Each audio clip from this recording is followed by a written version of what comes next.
Salah memutuskan itu wajar. Keliru menetapkan wajar. Tapi kalau salah yang sama, keliru yang sama diulang-ulang berarti tidak belajar dari pengalaman. Oke, bismillah. Assalamualaikum warahmatullahi wabarakatuh. Nah, selanjutnya, bagaimana cara kita membentuk orang jadi baik? Bagaimana cara melahirkan orang baik? Kalau Aristoteles punya pandangan kebaikan itu lahir melalui 4 tahap, 4 cara. Yang pertama, imitasi. Yang kedua, internalisasi. Yang ketiga, aksi. Yang keempat, habit. Oke, imitasi ini berarti tahap paling awal, paling mudah, yaitu niru-niru. Kita dulu waktu kecil niru bapak ke masjid. Niru bapak bantu orang lain, tetangga ikut kerja bakti. Niru bapak, itu niru. Atau kalau nggak niru bapak, ya niru ibu. Atau niru guru, atau niru tetangga. Atau niru idola yang kita pahami. Ini level imitasi. Masih niru. Kalau niru ini masih hanya ikut-ikutan. Belum mengerti arahnya kemana, alasannya apa, tujuannya kemana, hakikat perbuatannya seperti apa, wong hanya niru.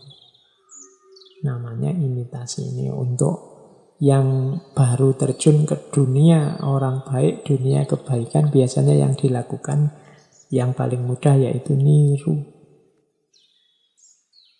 Kemudian ada saatnya internalisasi. Internalisasi itu mulai dicerna oleh pikirannya, mulai dikunyah, mulai dipertimbangkan. Ini memang baik benar apa enggak? Ini memang cocok, sudah sesuai, sudah seharusnya atau tidak? Nah, ini level 2, internalisasi. Dulu kalau kita kan sering bikin pernyataan, kenapa engkau muslim, kenapa dia muslim? Ya awalnya memang imitasi. Ikut orang tua, ikut lingkungan sekitar. Tapi tidak usah pesimis. Wah berarti Islamnya hanya Islam ikut-ikutan. Enggak. Orang itu biasanya setelah imitasi masuk ke ranah internalisasi.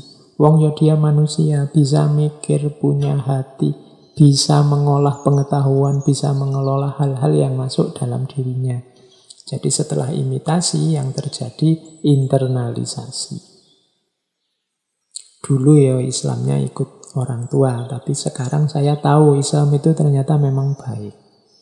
Islam itu ternyata memang sejati, memang benar. Itu terjadi internalisasi ketika akal jalan, pikiran jalan, wawasan tambah luas, tambah dewasa, terjadi internalisasi. Setelah internalisasi, lahirlah aksi. Yang beneran ini aksi versiku. Kalau tadi masih imitasi, masih niru-niru, sekarang aksinya sudah tindakanku sendiri. Hasil karyaku sendiri. Dengan pertimbanganku sendiri, ini namanya aksi. Dulu sholat hanya ikut bapak ke masjid. Sekarang berangkat sendiri ke masjid karena sudah tahu kalau masjid itu baik. Ini sekarang lahir aksi. Aksi ini kalau diulang-ulang terus akan jadi habit. Kalau sudah jadi habit, inilah namanya karakter, mendarah daging. Kalau aksinya tadi kebaikan, lahirlah habit kebaikan dalam dirinya, karakter kebaikan dalam dirinya. Lahirlah orang baik. Berarti orang baik itu adalah orang yang habitnya kebaikan. Orang yang karakternya adalah kebaikan. Jadi lahirnya orang baik itu kapan? Ternyata tidak ketika dia melakukan kebaikan, tapi ketika kebaikan ini jadi habit. Kalau sudah jadi habit, dia mendarah daging. Kalau bahasanya Ibnu Miskawe atau Imam Ghazali, dia akan keluar secara spontan. Jadi pemimpin yang baik adalah pemimpin yang punya karakter baik, berarti dia harus punya habit yang baik. Kalau bahasa agama, punya akhlak yang baik. Cirinya akhlak apa? Keluarnya sejadi spontan. Kapan dia bisa jadi habit dan keluar spontan? Berawal dari aksi yang berulang-ulang. Lama-lama mendarah daging. Jadi yang spontan tidak bisa. Spontan melakukan kebaikan. Itu jenisnya sudah kebaikan, tapi belum jadi karakter, belum jadi watak. Jadi tadi ada imitasi. Imitasi ini sebenarnya perbuatannya juga sudah baik. Hanya saja masih niru orang lain. Kalau masih niru kan belum bernilai dalam dirinya sendiri. Masih bersandar pada luar dirinya. Setelah itu internalisasi. Internalisasi ini berarti memasukkan dalam diri, setelah itu dilakukan. Aksi. Dari aksi nanti jadi habit. Ketika aksi yang baik ini diulang-ulang. Maka kebaikan-kebaikan insidental itu belum bisa kita sebut mencerminkan akhlak yang baik. Biasanya yang insidental itu muncul karena kepentingan-kepentingan tertentu. Kebaikan itu sejati kalau sudah mendarah daging, jadi karakter. Disitulah lahir orang baik. Orang yang karakternya baik. Jadi di situ nanti keluarlah konsep virtu etik, etika kebajikan, etika kebaikan. Nanti dari sini bisa kita asumsikan, oh berarti pemimpin itu kita harus mencari orang baik. Orang baik adalah orang yang karakternya baik. Karakter baik itu lahir dari kebaikan yang mendarah daging. Kebaikan mendalam mendarah daging ketika dia dilakukan berulang-ulang sehingga keluar otomatis spontan dalam diri orang itu selalu kebaikan.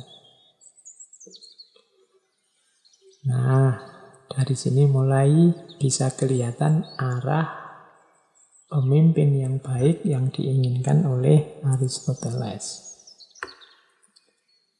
Kemudian mulai kita lebih menukik ke konsep pemimpin yang baik lewat pandangannya Aristoteles terhadap yang disebut cardinal virtus.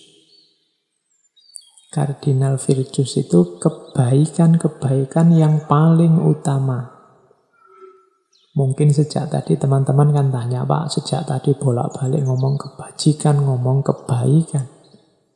Apa sih kebaikan itu? Nah, kebaikan itu antara lain ini loh. Yang paling utama, cardinal virtus, kebaikan yang paling utama.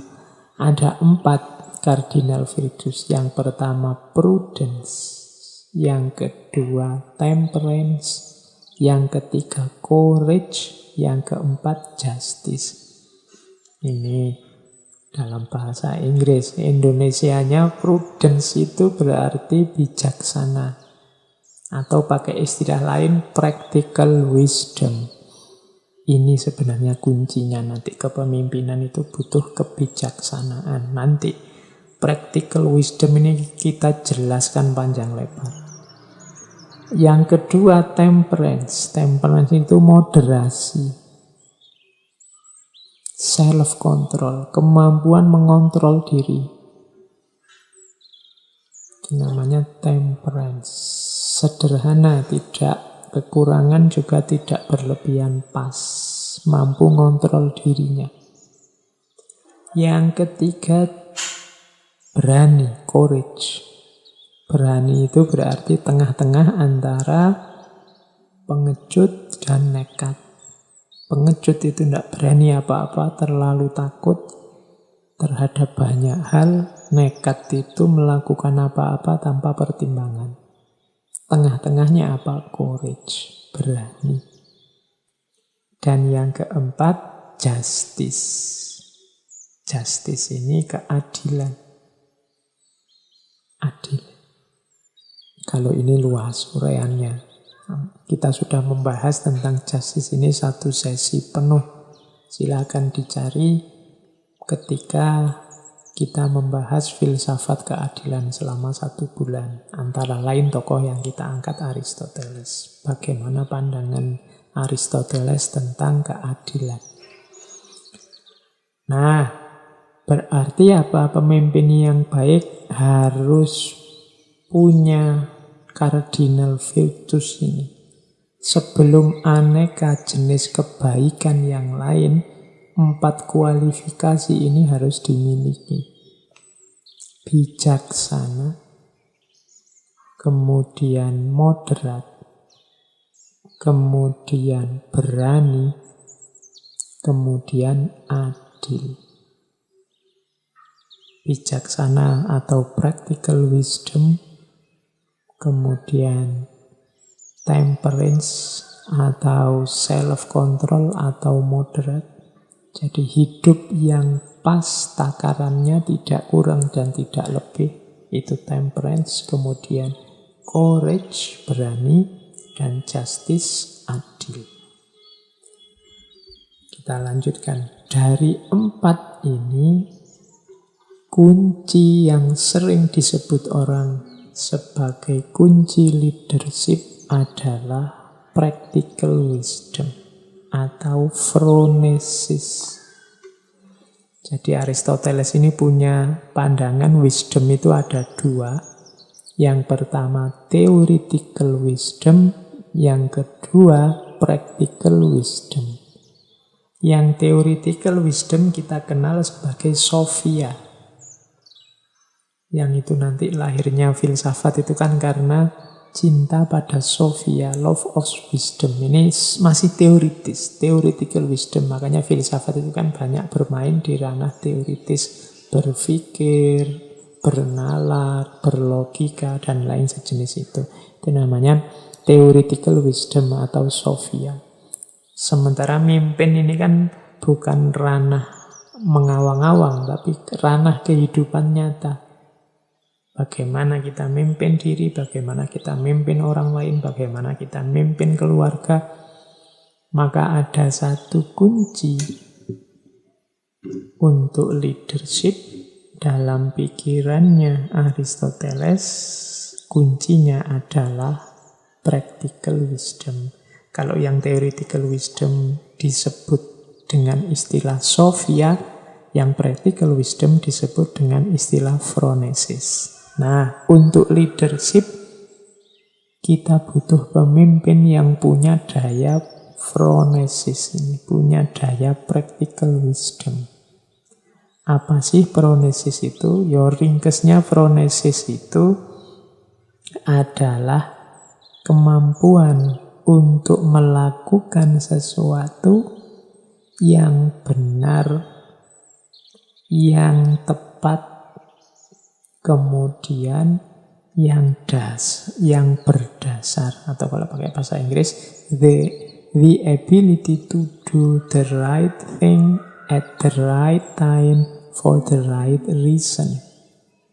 Seorang yang punya kemampuan phronesis itu mampu melakukan sesuatu yang benar di waktu yang juga benar dengan alasan yang juga benar.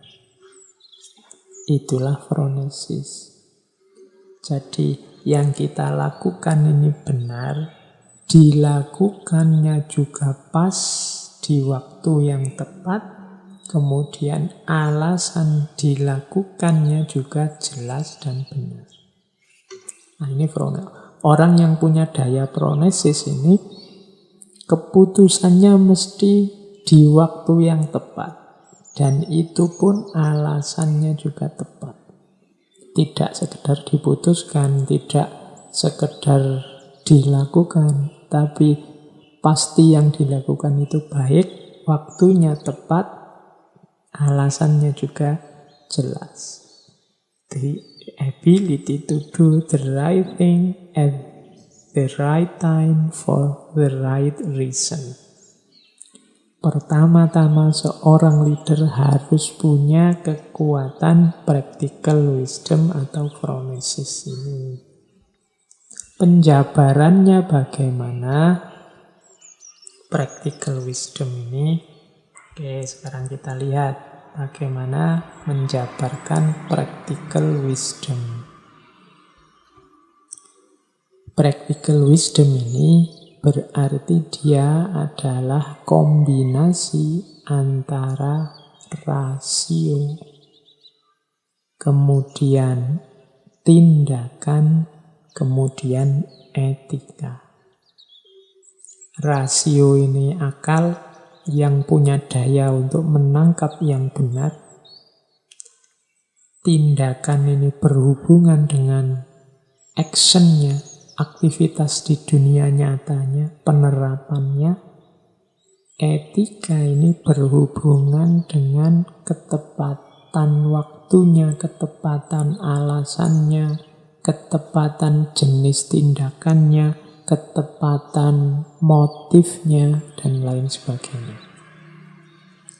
Jadi, akal dipakai untuk menangkap kebenaran, etika untuk memastikan kebaikannya, dan tindakan atau action untuk memastikan bahwa ini dijalankan, tidak cuma diteorikan. Phronesis itu gabungan dari rasio, tindakan, etika. Berarti apa? Phronesis itu ya pengetahuan, ya tindakan, ya pemahaman terhadap situasi. Jadi dari rasio kan lahir tentang pengetahuan yang benar. Kemudian dari etika kita bisa masuk pada pemahaman terhadap situasi sehingga keputusan kebaikan yang kita ambil tepat. Kemudian dari tindakan yang kita mengambil bahwa ada aspek konkret tindakan yang dilakukan. Sehingga tidak cuma diskusi, tidak cuma teori, tapi juga ada aktivitas konkretnya. Maka rumusnya practical wisdom itu pengetahuan plus situasi plus aksi. Didasari oleh pengetahuan, dilandasi oleh pemahaman terhadap situasi, kemudian diputuskan dalam aksi. Oke, jadi ternyata practical wisdom itu membutuhkan daya nalar, membutuhkan kemampuan membaca situasi, dan yang ketiga membutuhkan keberanian untuk melakukan aksi. Loh, berarti pemimpin yang baik itu cirinya adalah dia harus pinter karena butuh pengetahuan. Tidak cuma pinter teori, tapi juga pinter membaca situasi. Kemudian juga harus punya willingness, punya keinginan, punya keberanian untuk melakukan aksi. Disitulah kalau seseorang sudah punya 3 kualifikasi ini, berarti dia sudah punya practical wisdom. Kalau sudah bisa menjalankan practical wisdom, ya nanti akan melahirkan lembaga, melahirkan situasi yang coraknya bahagia. Karena tadi kebaikan itu kan dilakukan untuk kebahagiaan. Oke, kita lanjutkan. Nah, ini kelanjutannya tadi ya. Secara praktis, seorang leader, seorang pemimpin harus melakukan ini, harus menguasai ini untuk menjalankan practical wisdom. Bagaimana sih Pak cara mengkombinasikan pengetahuan, situasi, dan aksi? Apa saja yang harus dilakukan seorang pemimpin? Ini dirangkum dari berbagai sumber yang menguraikan tentang practical wisdom. Setidaknya ada 6 hal bagi seorang pemimpin untuk mewujudkan practical wisdom. Yang pertama apa? Pengetahuan tentang tujuan. Jadi seorang pemimpin harus tahu tujuan, arah, haluan kepemimpinannya. Mimpin warga, mimpin rakyat, mimpin kelas, mimpin rumah tangga, bahkan mimpin dirimu sendiri, kunci pertama tetap tujuannya kemana harus jelas. Mau dibawa semana sih ini? Nah, itu harus jelas. Kalau ini tidak bisa dijawab, ya kita tidak bisa kemana-mana. Orang bisa bilang, wah sekarang lembaga kita sudah maju. Ini kan istilah umum, sudah maju itu. Maju itu maksudnya apa? Maju itu berarti semakin dekat ke tujuan yang diinginkan. Itu namanya maju. Cuma kan kita kadang-kadang pakai istilah maju ini ya. Yang penting misalnya, lembaga ini ternyata profitnya, untungnya tambah banyak. Lembaga ini pengikutnya tambah banyak. Terus kadang-kadang kita sebut secara serampangan yang seperti itu sudah maju. Tidak apa-apa pengikutnya tambah banyak, profitnya tambah banyak. Kalau memang dua ini tujuannya, ya memang berarti sudah semakin maju. Tapi untuk bisa menyebut maju, itu ya yang pertama-tama harus tahu tujuannya. Tidak bisa seorang pemimpin itu disebut pemimpin yang sukses kalau dia tidak punya tujuan. Bapak mimpin lembaga ini, arahnya kemana sih? Malah ya jalan sajalah seperti biasa, kan sudah ada aturannya. Yang susah dia untuk jadi pemimpin yang sukses. Kenapa? Tidak tahu tujuannya kemana. Ibaratnya sopir, ya sebagus apapun mobilnya, kalau tidak jelas mobil itu mau dibawa kemana, ya akhirnya cuma muter-muter tidak jelas, menghasilkan bensin, menghabiskan bensin saja. Jadi yang pertama-tama syarat practical wisdom bagi seorang pemimpin adalah tahu tujuannya mau kemana. Oke, yang kedua, untuk syarat practical wisdom adalah dasarnya harus kebenaran. Maka seorang pemimpin harus luas pengetahuannya, luas wawasannya. Biar dia tahu mana yang benar, mana yang baik, mana yang indah. Kalau seorang pemimpin tidak punya referensi-referensi tentang kebenaran, tentang kebaikan, tentang keindahan, ya yang dia hasilkan pastinya juga akan jauh dari kebenaran, kebaikan, dan keindahan. Maka pemimpin harus mau selalu memperkaya diri dengan kebenaran, dengan kebaikan, dengan keindahan. Harus mau mengejar 3 ini.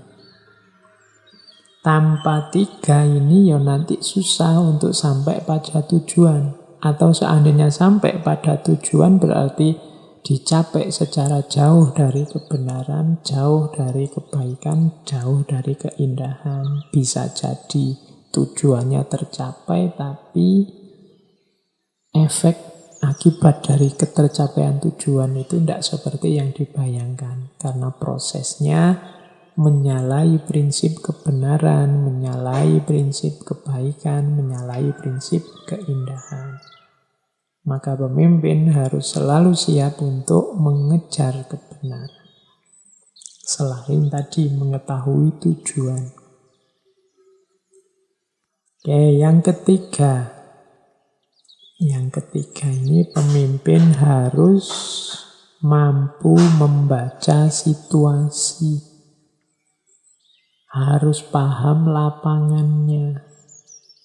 Harus ingat bahwa kehidupan manusia ini plural, macam-macam, dinamis, berubah-ubah, progresif, berkembang. Maka Tidak bisa kadang-kadang keputusan lama tiba-tiba dipakai juga hari ini. Karena hari ini situasi sudah berubah. Harus pintar membaca situasi. Situasi politik, situasi sosial, situasi budaya. Bahkan situasi psikologis orang-orang yang dipimpinnya. Bahkan situasi dirinya sendiri sebagai seorang pemimpin. Ini jalan yang ketiga untuk melahirkan practical wisdom. Paham situasi. Situasi dirinya, situasi yang dipimpinnya. Baik dalam aspek psikologi, sosial, budaya, politiknya. Yang keempat, seorang pemimpin untuk melahirkan practical wisdom harus mau dan siap belajar dari pengalaman. Ini sebenarnya aspek korektifnya.